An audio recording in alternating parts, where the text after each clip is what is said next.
Hello and welcome to the Daily Bible Reading Show. This is Mark chapter 14. It was now 2 days before the Passover and the Feast of Unleavened Bread, and the chief priests and the scribes were seeking how to arrest him by stealth and kill him, for they said, "Not during the feast, lest there be an uproar from the people." And while he was at Bethany in the house of Simon the leper, as he was reclining at table, a woman came with an alabaster flask of ointment of pure nard, very costly, and she broke the flask and poured it over his head. There were some who said to themselves indignantly, "Why was the ointment wasted like that? For this ointment could have been sold for more than 300 denarii and given to the poor." And they scolded her. But Jesus said, "Leave her alone. Why do you trouble her? She has done a beautiful thing to me. For you always have the poor with you, and whenever you want, you can do good for them. But you will not always have me. She has done what she could. She has anointed my body beforehand for burial.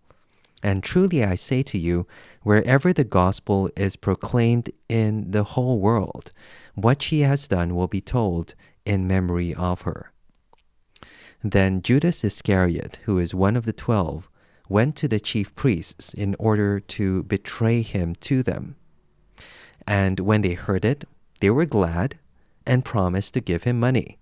And he sought an opportunity to betray him. And on the first day of unleavened bread, when they sacrificed the Passover lamb, his disciples said to him, "Where will you have us go and prepare for you to eat the Passover?" And he sent 2 of his disciples and said to them, "Go into the city, and a man carrying a jar of water will meet you. Follow him, and wherever he enters, say to the master of the house, 'The teacher says, where is my guest room, where I may eat the Passover with my disciples?' And he will show you a large upper room, furnished and ready. There prepare for us." And the disciples set out and went to the city and found it just as he had told them. And they prepared the Passover. And when it was evening, he came with the 12. And as they were reclining at table and eating, Jesus said, "Truly I say to you, one of you will betray me, one who is eating with me." They began to be sorrowful and said to him, one after another, "Is it I?" He said to them, "It is one of the 12, one who is dipping bread into the dish with me. For the Son of Man goes as it is written of him, but woe to that man by whom the Son of Man is betrayed. It would have been better for that man if he had not been born." And as they were eating, he took bread, and after blessing it, broke it, and gave it to them, and said, "Take, this is my body." And he took a cup, and when he had given thanks, he gave it to them, and they all drank of it. And he said to them, "This is my blood of the covenant, which is poured out for many. Truly I say to you, I will not drink again of the fruit of the vine until that day when I drink it new in the kingdom of God." And when they had sung a hymn, they went out to the Mount of Olives, and Jesus said to them, "You will all fall away. For it is written, I will strike the shepherd, and the sheep will be scattered. But after I am raised up, I will go before you to Galilee." Peter said to him, "Even though they all fall away, I will not." And Jesus said to him, "Truly I tell you, this very night, before the cock crows twice, you will deny me 3 times. But he said emphatically, "If I must die with you, I will not deny you." And they all said the same. And they went to a place called Gethsemane. And he said to his disciples, "Sit here while I pray." And he took with him Peter and James and John, and began to be greatly distressed and troubled. And he said to them, "My soul is very sorrowful, even to death. Remain here and watch." And going a little farther, he fell on the ground and prayed that if it were possible, the hour might pass from him. And he said, "Abba, Father, all things are possible for you. Remove this cup from me. Yet not what I will, but what you will." And he came and found them sleeping. And he said to Peter, "Simon, are you sleeping? Could you not watch 1 hour? Watch and pray that you may not enter into temptation. The spirit indeed is willing, but the flesh is weak." And again he went away and prayed, saying the same words. And again he came and found them sleeping, for their eyes were very heavy, and they did not know what to answer him. And he came the third time and said to them, "Are you still sleeping and taking your rest? It is enough. The hour has come. The Son of Man is betrayed into the hands of sinners. Rise, let us be going. See, my betrayer is at hand." And immediately, while he was still speaking, Judas came, one of the 12, and with him a crowd with swords and clubs from the chief priests and the scribes and the elders. Now the betrayer had given them a sign, saying, "The one I will kiss is the man. Seize him and lead him away under guard." And when he came, he went up to him at once and said, "Rabbi," and he kissed him. And they laid hands on him and seized him.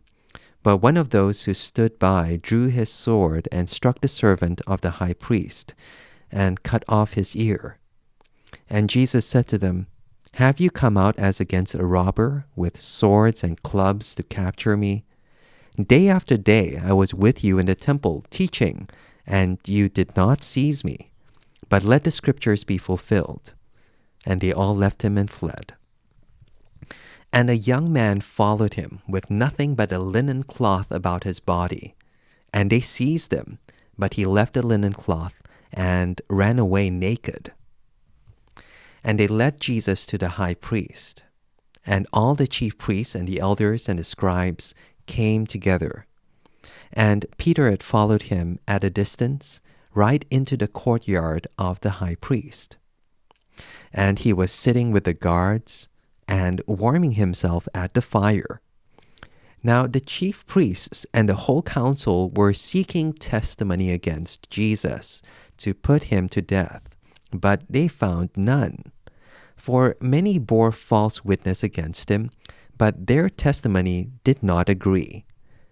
And some stood up and bore false witness against him, saying, "We heard him say, 'I will destroy this temple that is made with hands, and in 3 days I will build another, not made with hands.'